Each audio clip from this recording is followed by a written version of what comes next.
ನಮ್ಮ ಹೆಸರು ರೇಣುಕಾಬಾಯಿ ಸರ್. ನಮ್ಮ ಹೆಸರು ಮಲ್ಲನಾಯಕ್ ಅಂತ. ನಮ್ಮದು ಪ್ರಾಪರ್ ಬಂದು ಬೆಲ್ಲ ತಂಡೆ ಕಡೂರು. ನಾವು ನನ್ನ ಮಗು ಈಗ 4 ತಿಂಗಳು ಡೆಲಿವರಿ ಆಗಿ 4 ತಿಂಗಳಾಯಿತು. ಚಿಕ್ಕಮಗಳೂರಲ್ಲಿ ಹಾಸ್ಪಿಟ್ಲಲ್ಲಿ ಡೆಲಿವರಿ ಮಾಡಿಸಿದ್ವಿ. ಅಲ್ಲಿಂದ ಮಗು ಉಸಿರಾಟ ತೊಂದರೆಯಿಂದ ಹಾಸನಕ್ಕೆ ಹಾಕಿದ್ರು. ಹಾಸನದಲ್ಲಿ ನಾವು ಒಂದು 10 ದಿನ ಹಾಸ್ಪಿಟ್ಲಲ್ಲಿ ಇದ್ವಿ. ಅವಾಗ ಇದ್ದಂಗೆ ಒಬ್ಬರು ಯೂಟ್ಯೂಬಲ್ಲಿ ನನಗೆ ನಾನು ಓಡಾಡ್ತಂಥ ಜಾಗ ಇದು ಗೋವಿಂದಪುರದಲ್ಲಿ ನಮ್ಮ ಅಕ್ಕನೇ ಕೊಟ್ಟಿರೋದು. ಆವಾಗ ಕೊಟ್ಟಿರೋದ್ರು ಈ ಜಾಗ ನಮಗೆ ಗೊತ್ತಿರಲಿಲ್ಲ. ಆದರೆ ಯಾರೊಬ್ರು ಯೂಟ್ಯೂಬಲ್ಲಿ ತೋರಿಸಿದ್ಕೆ ನಾವು ಇಲ್ಲಿ ಗಂಟ ಬಂದ್ವಿ. ಆಮೇಲೆ ಅವರು ನನಗಿಂತ ಮುಂಚೆ ಹೋಗ್ಬೇಕು, ಮಗು ಡಿಸ್ಚಾರ್ಜ್ ಮಾಡ್ಕೊಂಡು ಹೋಗ್ಬೇಕು ಅಂತ ಅವ್ರು ಪ್ರಯತ್ನ ಪಟ್ಟರು. ಬಟ್ ಅದೇನಾಯ್ತು ಗೊತ್ತಾ, ಅವ್ರ ತನಕ 1,000 ರೂಪಾಯಿ ಸಾಲ ಇಸ್ಕೊಂಡು ನಾನು ಸುಮ್ಮನೆ ಏನಕ್ಕೂ ಬಂದೆ. ಈ ತಾಯಿ ಹತ್ರ ಇಲ್ಲಿ ಮುಂದ್ಗಡೆ ಬಂದು ನಿಂತಿದ್ದೆ. ಅವತ್ತು ಸಿಕ್ಕಾಪಟ್ಟೆ ಕ್ಯೂ ಇತ್ತು. ನನ್ನ ಕೈಯಲ್ಲಿ ಹೋಗೋಕ್ಕಾಗತ್ತಿಲ್ಲ ಅಂತ ನಾನು ಅರ್ಜೆಂಟಾಗಿ ಹೋಗ್ಬೇಕಾಗಿತ್ತು ಅವತ್ತು.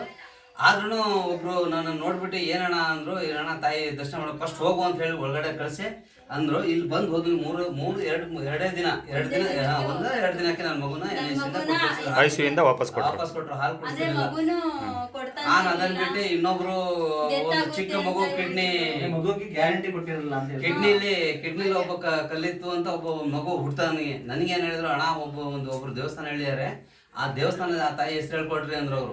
ಅವರು ಬೇರೆ ಕಡೆ ಇರೋರು, ಮಂಗಳೂರು ಸೈಡ್ ಅವರು. ಲಾಸ್ಟಿಗೆ ಅವರಿಗೆ ಇಮಿಡಿಯೇಟ್ಲಿ ಬೆಂಗಳೂರಿಗೆ ಹಾಕಕ್ಕೆ ಹೇಳಿದ್ರು. ಅವ್ರಿಗೆ ಬೆಂಗಳೂರಿಗೆ ಹಾಕಕ್ಕೆ ಹೇಳಿದಾಗ ಲಾಸ್ಟಿಗೆ ಆ ತಾಯಿ ಹೆಸರು ಹೇಳೋಣ, ದುರ್ಗಾ ಪರಮೇಶ್ವರಿ, ನನ್ಗೆ ಗೊತ್ತಿರಂಗೆ ಆ ತಾಯಿ ನೋಡಿ ಯೂಟ್ಯೂಬಲ್ಲಿ ಇದೆ, ಓಪನ್ ಮಾಡ್ಕೊಡ್ರಿ, ಅದನ್ನು ನೋಡಿ ನೀವು ಅದನ್ನ ಕೈ ಮುಕ್ಕೊಡ್ರಿ, ಇಲ್ಲಿಂದಲೇ ಮುಕ್ಕೊಂಡು ಹೋಗ್ರಿ, ಒಂದಿನ ಅಲ್ಲಿ ಹೋಗ್ರಿ ಅಂದ್ರೆ ಲಾಸ್ಟಿಗೆ ಅವ್ರ ಮಗು ಹುಷಾರಾಯ್ತು ಅಂತ ಇವ್ರಿಗೆ ಫೋನ್ ಮಾಡಿದ್ರು. ನಾನು ಇರ್ಲಿಲ್ಲ ಇಲ್ಲಿ. ಫೋನ್ ಮಾಡಿ ಇಲ್ಲಿ ಫೋನ್ ಮಾಡಿ ಇವಳಿಗೆ ನಿಮ್ಮ ಯಜಮಾನ್ರು ಎಲ್ಲಿದಾರಕ್ಕ ಹೇಳಿ ಒಂಚೂರು ಅವ್ರ ಹತ್ರ ನನ್ನ ಜೊತೆ ಮಾತಾಡ್ಬೇಕು, ಆ ದೇವಸ್ಥಾನಕ್ಕೆ ನಾನು ಬರ್ಬೇಕು ಅಂತ ಹೇಳಿದ್ದಾರೆ. ಆ ತಾಯಿ ಮಹಿಮೆ ಹಿಂಗಿದೆ. ಏನೋ ಸಾಕಷ್ಟು ಜನಕ್ಕೆ ಒಳ್ಳೇದಾದ್ರೆ ಸಾಕು ಅನ್ನೋದು ಸಾಲ್ವ್ ಆಗ್ತಿದೆ.